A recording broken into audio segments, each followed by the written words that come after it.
Heidi and I'm a PhD researcher at the Open University where I work in astronomy, specifically variable stars. So firstly, what are variable stars? It might sound complicated, but variable stars are simply stars which change or vary in brightness. In fact, all stars aren't just blobs sat in space doing nothing. They're balls of superheated plasma constantly changing and moving and having exciting things going on inside of them. This means that for many stars, their brightness varies. And the brightness of a variable star can just change by maybe a really tiny amount to over 20 times their original brightness. And this change can happen from just fractions of a second to maybe years. And this change in brightness, this variability, can be caused by a number of different things going on in and around the star. And these are things that I'm going to tell you about today. The variability of a star can be called either extrinsic or intrinsic. And again, these sound like quite complicated terms, but let me explain them to you. Extrinsic means that the change in brightness, the variability, is caused by something external or outside the star. So extrinsic, external. An example of this sort of variability, this extrinsic variability, is where you have two stars orbiting one another. So a little bit like the Earth and the Sun. If you replace the Earth with another star, you would have something called a binary star system. And as these two stars orbit one another, maybe one star's a bit cooler, a bit darker, and actually blocks out some of the light that we see from the first star. And so we get a kind of dip, a decrease in the brightness of the first star as the second star orbits and blocks it. Another example of extrinsic variability is from something called star spots. And these are dark, cool patches on the surface of a star. As a star rotates and moves around, this dark, cool patch, this star spot, gets dragged around the surface. And so from our point of view, we actually see a kind of decrease in the brightness of the star.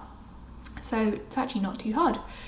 But what about intrinsic variability? Well, intrinsic, you might have guessed by this point, means that the brightness of the star changes due to a physical change inside the star itself. So intrinsic, inside. One type of star with this intrinsic variability is called a Cepheid variable star, and this was a type of star discovered by the astronomer Henrietta Leavitt. Cepheids actually expand as they heat up and then collapse again under gravity, and they do this a number of times.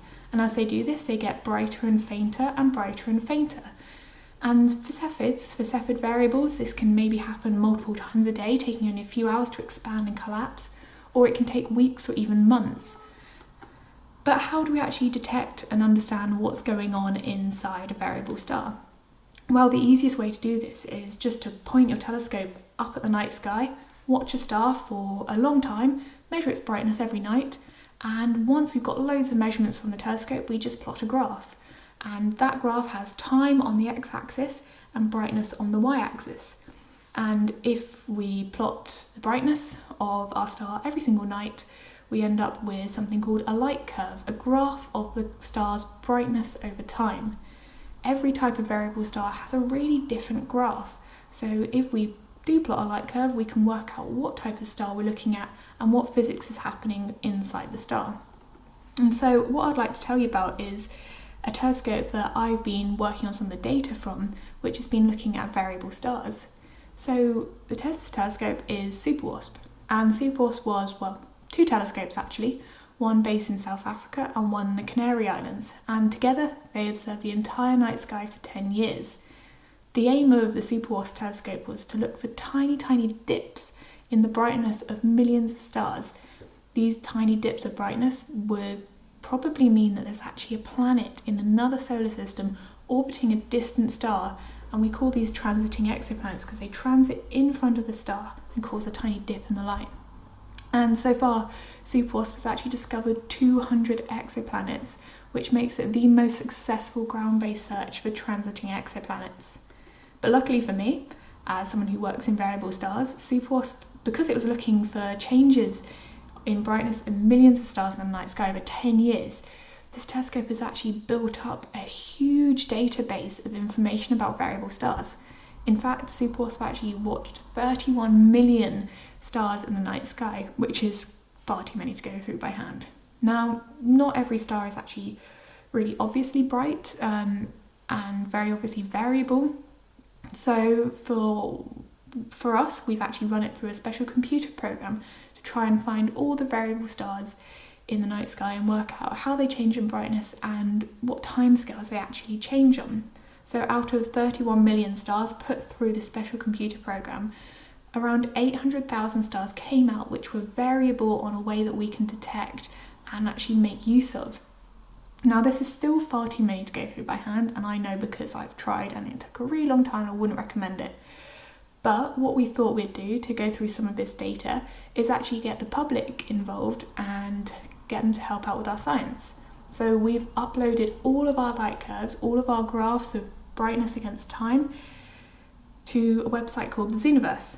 Now the Xenoverse is a website which gives everyone a chance to get involved in real science and real research and join in with different projects. You can get involved with anything from counting penguins on an iceberg in a colony to actually finding strange looking galaxies, and there's been some amazing detections that have come out of the Xenoverse. But we've started a project on the Xenoverse called SuperWASP variable stars. This means that anyone, even you, can go online, have a look at our data, read about variable stars and help us to find weird and wonderful variable stars in the night sky. In our project it's actually quite simple. We ask you to look at a light curve, that plot of brightness over time, and vote for what type of star you think it is.